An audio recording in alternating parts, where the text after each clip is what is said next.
यह एक असली घटना है जो मासाजिल नामक एक छोटे द्वीप पर घटित हुई। एक व्यक्ति जिसका नाम सेल था अकेले उस द्वीप पर फंसा हुआ था। पहले ही रात भूख से परेशान सेल दृश्य देखने की स्थिति में नहीं था। कुछ खाने को न मिलने पर छोटे घोंघे और गिरगिट जैसे जीव उसके खाने का हिस्सा बन गए।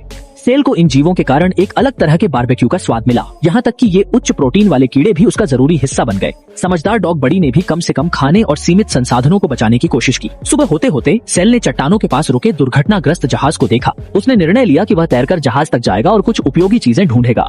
जहाज में मौजूद रस्सियां, मस्तूल और अन्य चीजें इस समय उसके लिए बहुमूल्य थीं। पानी से भरे हुए जहाज के भीतर सेल को कोई जीवित व्यक्ति नहीं मिला, लेकिन कंटेनर में बड़ी मात्रा में हथियार, गोला बारूद और यहाँ तक कि कीमती गहने मिले। परंतु उस समय धन दौलत का महत्व कुछ भी नहीं था और सबसे अधिक महत्व उन लाल वाइन की बोतलों का था। और इस तरह सेले ने हर जगह से जरूरी सामान जुटाया और कई बार अपनी जान की परवाह किए बिना उन्हें वीरान द्वीप तक पहुंचाया, जहां उसने अकेले जीवन की शुरुआत की। लेकिन चीजें उतनी सरल नहीं थीं जितनी सेले ने सोची थी। उसी रात आसपास से अजीबोगरीब आवाजें सुनाई देने लगीं, जो धीरे धीरे तेज होती गईं। सेले इस कदर डर गया कि उसकी हालत बिगड़ गई और यहाँ तक कि उसका कुत्ता बड़ा भूरा भी चुप हो गया। सच्चाई जानने के लिए उसने अपनी बंदूक उठाई और द्वीप के अंदर जाने का निर्णय लिया। जब उसने देखा कि उसका कुत्ता कई कंकालों के पास खड़ा है, तभी उसे वहाँ के खतरे का आभास हुआ।